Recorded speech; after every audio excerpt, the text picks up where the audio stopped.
దేవునికి స్తోత్రం.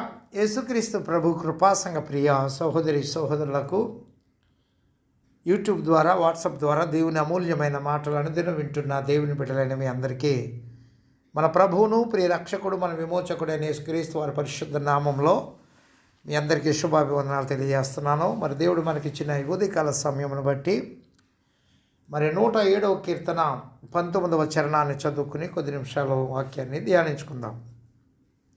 కష్టకాలమందు వారు యెహోవాకు మొర్రపెట్టిరి, ఆయన వారి ఆపదల్లో నుండి వారిని విడిపించెను. ప్రార్థన. పరిశుద్ధుడా ప్రేమమయుడు మా తండ్రి, వాక్యమైన దేవ మాతో మాట్లాడి మమ్మలను బలపరచుమని యేసుక్రీస్తు వారి నామంలో ప్రార్థించి వాక్యమును ధ్యానించుచున్నాము. ప్రియ పరమ తండ్రి, ఆమెన్.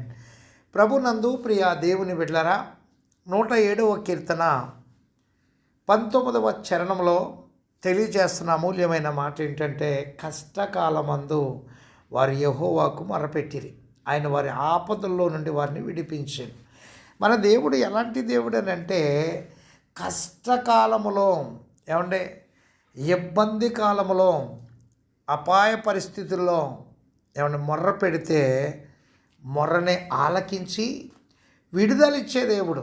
దేవుని బిడ్డలను గమనించండి. అలాగనే మంచిగా ఉన్నప్పుడు మానేసి కష్టాల్లో ఉన్నప్పుడైనా దేవునికి మొరపెట్టేది అనుకునేవాళ్ళు కొంతమంది ఉన్నారు. అదే రీతిగా కూడా ప్రార్థన చేసేవాళ్ళు కొంతమంది ఉంటారు.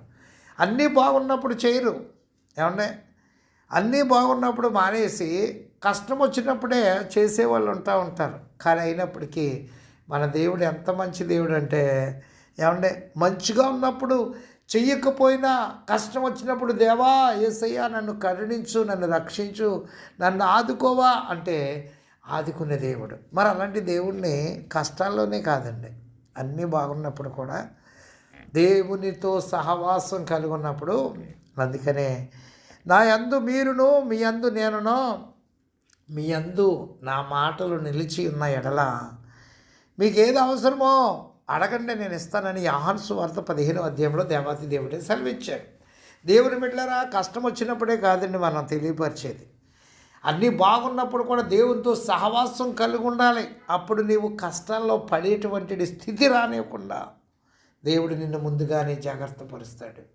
అర్థమైందా? దేవుని బిడ్డలారా, కష్టంలో ఉన్నప్పుడు చేసినా ఆయన ఆలకించువాడు. అందుకే ఇక్కడ అత్తమాటు వీళ్ళు కొనుక్కోవటం కలిగి ఉన్నటువంటి ప్రజలు దేవునికి బాగా కష్టం వచ్చినప్పుడు మొరపెట్టారు. చూడండి 19లో, కష్టకాలమందు వారు యెహోవాకు మొరపెట్టిరి, ఆయన వారి ఆపదల్లో నుండి వారిని విడిపించెను.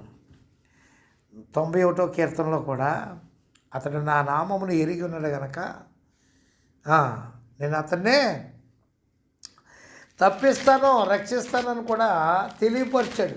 ఏమంటే చూడండి 91వ కీర్తన 14వ చరణంలో, అతడు నన్ను ప్రేమించుచున్నాడు గనుక నేను అతన్ని తప్పించేదని, అతడు నా నామమును ఎరిగి ఉన్నవాడు గనుక నేను అతన్ని ఘనపరుస్తాను. అంతేకాదు 15వ వచనంలో, అతడు నాకు మొర్ర పెట్టగా నేను అతనికి ఉత్తరం ఇచ్చేదను, శ్రమల్లో నేను అతనికి తోడై ఉండేదను, అతన్ని విడిపించి అతన్ని గొప్ప చేసేదను. అంతేకాదు 16వ వచనంలో, 91వ కీర్తన 16వ వచనంలో, దీర్ఘాయువు చేత అతనిని తృప్తిపరిచేదను, నా రక్షణ అతనికి చూపించేదను.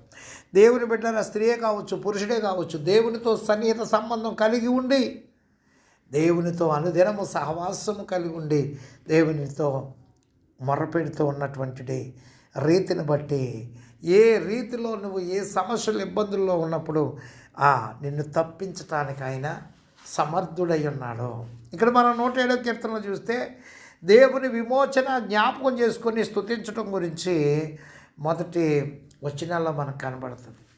దేవుని ద్వారా విమోచింపబడిన వారి పెదవుల పైన నిత్యము కృతజ్ఞతాస్తుతి కొనసాగుచుండవలనని బబులోను శర నుండి ఇశ్రాయేలు తిరిగి వచ్చుటను ఉత్సవించుటకు ఈ కీర్తన వ్రాయబడ్డదండి. విమోచకుడైన దేవుని స్తుతించుటకు ఆహ్వానం మొదటి 3 వచనాల్లో, యెహోవా దయాళుడు, ఆయన కృప నిత్యముండును గనుక ఆయనకు కృతజ్ఞతాస్తుతులు చెల్లించుడి. యెహోవా చేత విమోచింపబడిన వారు ఆ మాట పలకవలసి ఉన్నదని, సకల దేశముల నుండి పోగు చేయబడిన వారు దేవుని స్తుతించవలసి ఉన్నదని కీర్తనాకారుడు తెలుపుటలో 3 విషయాలు జ్ఞాపకం చేస్తూ ఉన్నాడు. దేవుని స్వభావం, దయాళత్వం, కృప, కనికరములు అవి వారిని బానిసత్వం నుండి విమోచించినవి. చెదిరిపోయిన వారిని సమకూర్చినది. దేవుడు ఇశ్రాయేలు జీవితంలో చేసిన విమోచన కార్యములను బట్టి ఆయనను స్తుతించడానికి ఆహ్వానిస్తూ ఉన్నాడండి. 107 కీర్తన 4 నుంచి 30 వచ్చిన చూస్తే దేవుని విమోచన మానవుని యొక్క కృతజ్ఞత. అరణ్యంలో ప్రయాణించినప్పుడు 4 నుంచి 9 వచనాల్లో 107 కీర్తన ఏమంటే ఐగుప్తు బానిసత్వం నుండి విడిపింపబడి కనాను దేశమునకు ప్రయాణము సాగించిన 40 సంవత్సరాల్లో ఇశ్రాయేలుకు స్థిర నివాసం లేక తిరుగులాడుచుండి ఆహారం నీరు లేక బాధపడుచున్న ప్రజలను దేవుడు తన కృపను బట్టి సంరక్షించి పోషించి కనాను దేశమునకు నడిపించి స్థిర నివాసం ఇచ్చాడండి. విమోచనను జ్ఞాపకం చేసుకుని దేవునికి కృతజ్ఞతాస్తుతులు చెల్లించమని కీర్తనకారుడు ఎంతగానో ఉద్బోధిస్తూ ఉన్నాడు. 107 కీర్తన 10 నుంచి 16 వచనాల్లో చెరసాల నుండి విడుదల. ఇశ్రాయేలులు దేవుని ఆజ్ఞలకు అవిధేయులై ఆయన కృపను తృణీకరించినందున వారి చెరసాలలో బందీలైనారండి. అన్య రాజుల పాలనలో హింసలు అనుభవించారు. కష్టకాలమందు దేవునికి మొర్రపెట్టగా కృపగల దేవుడు వారి ప్రార్థన ఆలకించి బంధకముల నుండి చెరసాల నుండి విడుదల కలగజేశాడు. అందుని బట్టి దేవునికి వారి కృతజ్ఞతాస్తుతులు తెలపవలసి ఉన్నది. ఏమండి 107 కీర్తన 17 నుంచి 22 వచనాల్లో చూడండి. ఇంకా ఏమండి బుద్ధిహీనత వలన దుష్ట ప్రవర్తన వలన ఆనాటి ఇశ్రాయేలులు దేవునికి వ్యతిరేకంగా పాపం చేసి వ్యాధిగ్రస్తులైపోయారు. దేవుడు వారి మొరను ఆలకించి కనికరించి బాగు చేశాడండి. ఏమండి అయినప్పటికీ దూరం అయిపోయినా కానీ దేవుడు ఎంత మంచి దేవుడు అంటే ఏమండి ఆయనకి దూరం అయిపోయి వ్యతిరేకంగా తిరుగుబాటు పాపం చేసినప్పటికీ వాళ్ళు అయ్యా మమ్మల్ని క్షమించవా, మమ్మల్ని రక్షించవా, మమ్మల్ని కాపాడవని మొరపెట్టినప్పుడు దేవుడు వారికి విడుదల కలిగి చేశాడు. అందుని బట్టి దేవునికి వారి కృతజ్ఞతాస్తుతులు చెల్లించాలంటే ఇంకా దేవునికి దగ్గరగా ఉండాలి. అంతకంతకు దూరం అయిపోతున్నటువంటి మనుషుల్ని దేవుడు ఎంతగానో కాపాడుతూ ఉంటే దూరం అయిపోతున్నారే తప్ప దగ్గర కావట్లేదు. అందుకని ఇక్కడ వాళ్ళ దగ్గర అవ్వటానికి వాళ్ళు పెట్టిన మొర్ర దేవుడు ఆలకించి అంటే అవకాశం ఇచ్చాడండి. అంతేకాదు తుఫాన్ల నుండి విడుదల.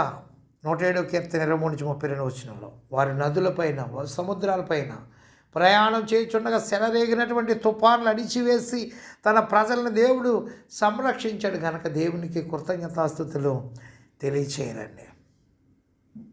అంతేకాదు 107 కీర్తన 33 నుంచి 43 వరకు విమోచింపబడిన సమాజము ప్రత్యుత్తరం అండి. ఇక్కడ ఇశ్రాయేలు చెడుతనమును బట్టి వారు పొందిన పరిస్థితులను వివరించుచు దేవుని కృపను బట్టి వారు ఏ విధంగా ఎర్ర సముద్రం నుండి విడుదల పొంది కనాను దేశంలో ప్రవేశించి స్థిర నివాసంలో ఏర్పరచుకొని తరచుగా వారు పడిపోవుట, దేవుడు వారిని తిరిగి లేపుట, విమోచించి విడుదల ప్రసాదించటంలో దేవుని గొప్ప శక్తిని కీర్తనాకారుడు జ్ఞాపకం చేయించు ఆయనను స్తుతించమని హెచ్చరిస్తూ ఉన్నాడండి. చివరగా బుద్ధిమంతులైన వారు దేవుడు చేసిన మహోపకారములను ఆశ్చర్య కార్యములను మరువక ఆయనను స్తుతించుచు మహిమపరచవలనని హెచ్చరించాడండి. దేవుని బిడ్డలారా గమనించండి, నిజమే మనం అనేక మార్లు దేవునికి దూరం అయిపోతూ ఉంటున్నప్పుడు దేవుని సేవకుల ద్వారా దేవుడు హెచ్చరిక పంపుతూ ఉంటాడు. ఏమండి అనేక మంది ప్రవక్తల్ని ఇశ్రాయేలు మాట విన్నప్పుడు యెషయా ప్రవక్త ద్వారా, ఇర్మియా ప్రవక్త ద్వారా, ఇంకా అనేక మంది ప్రవక్తల ద్వారా ఎంతగానో వారికి హెచ్చరికలు పంపించేవాడండి. హెచ్చరికలు వాటిని విని వారు సరి చేసుకునే వాళ్ళు ఎన్నో సమస్యల్లో ఇబ్బందులు పడతా ఉండేవారు. దేవుని బిడ్డలారా ఒకనొక సమయంలో నినివే ప్రాంతం గురించి యోనా ప్రవక్తను దేవాతి దేవుడు పంపించాడండి. పంపించినప్పుడు యోనా దేవుని యొక్క మాట వినకపోయినా వినేటట్టుగా చేసి పంపించినప్పుడు ఆయన తెలియపరిచిన మాటను బట్టి దేశమంతా 120,000 మంది రక్షించబడటానికి వారు ఒక తీర్మానం తీసుకుని ఉపవాసం ఉండి దేవుని దగ్గర మొరపెట్టినప్పుడు దేవుడు రాబోయే ఉగ్రత నుండి విడుదల కలిగించాడు. దేవుని బిడ్డలారా మన దేవుడు మంచి దేవుడు అండి. అవకాశాలు ఇచ్చి మార్పు చెందే రీతిగా అవకాశాలు కల్పించే దేవుడు మన దేవుడని ప్రభునామంలో తెలియజేస్తూ ఇటువంటి గొప్ప దేవుని మనం నిత్యం ఆరాధించి స్తుతించే వారికి ఉండాలని ప్రభునామంలో తెలియజేస్తే మాటలు ముగిస్తున్నాను. దేవుడి కొద్ది మాటలు మన వెనుకిడిలో దీవించునుగాక. తండ్రి కుమార పరిశుద్ధాత్మ త్రియేక దేవుని దీవెన మనెల్లరికూ తోడై ఉండి కాపాడునుగాక. ప్రభు పనిలో మీ ఆత్మీయ సహోదరుడు పాస్టర్ ఎలీషా రాజు మస్కట్ నుండి. God bless you all.